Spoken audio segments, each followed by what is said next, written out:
Pour te montrer comment on fait pour dégrossir une ombre sur un visage, par exemple dans GIMP, alors, et puis pour utiliser aussi RAW-thérapie. Donc voilà, je fais ouvrir avec mon petit fichier qui est là, je fais ouvrir avec GIMP, voilà. Donc il est en RAW, il ne devrait pas pouvoir l'ouvrir.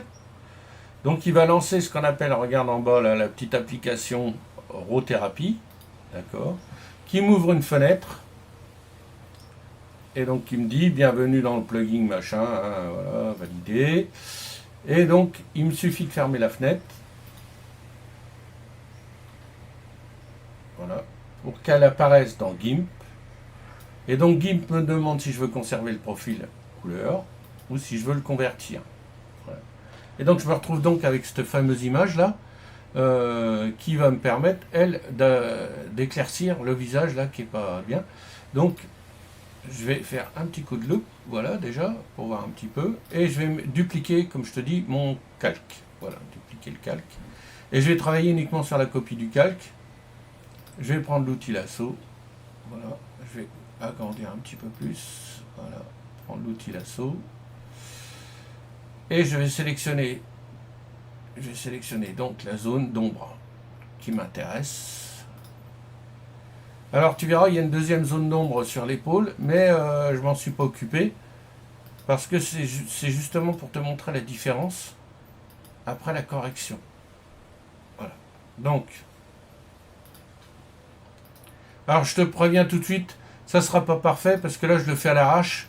Sinon, la vidéo va durer une éternité. Donc je vais essayer d'aller au plus rapide.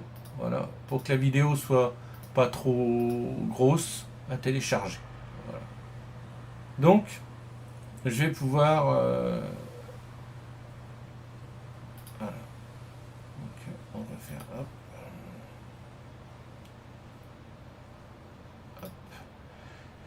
J'essaie de rester sur la ligne le plus près possible de mon ombre qui m'intéresse.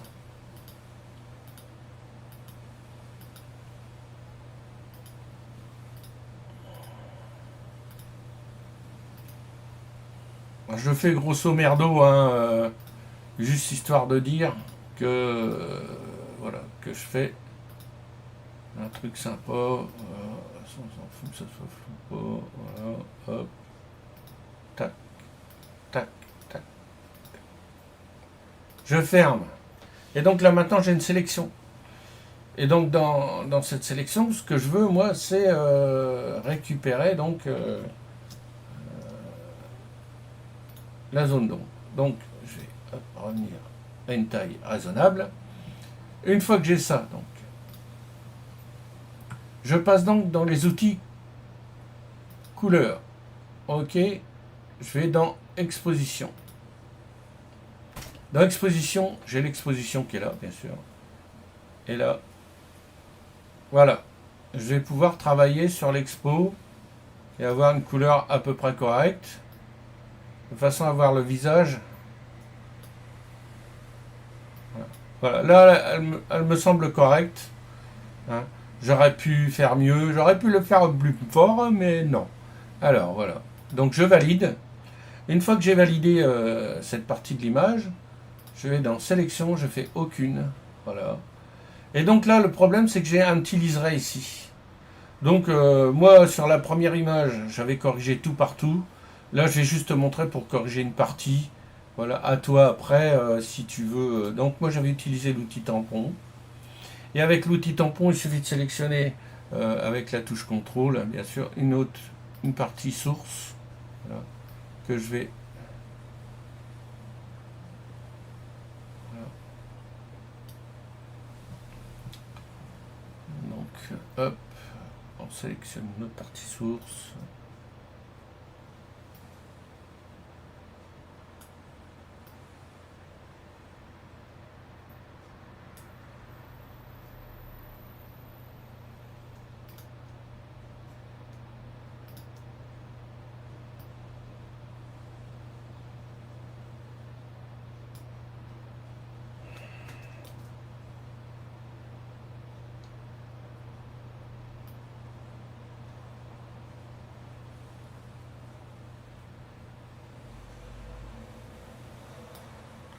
Voilà, en grosso merdo, ça donne ça.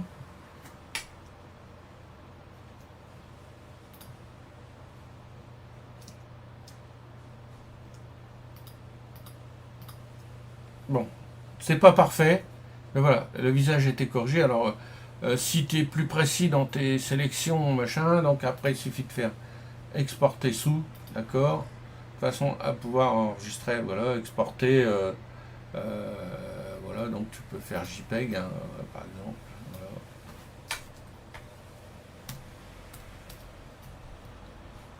Voilà, exporter, j'exporte sur le bureau. Oui, je me suis trompé dans J, c'est JPEG. Voilà, ok. Exporter.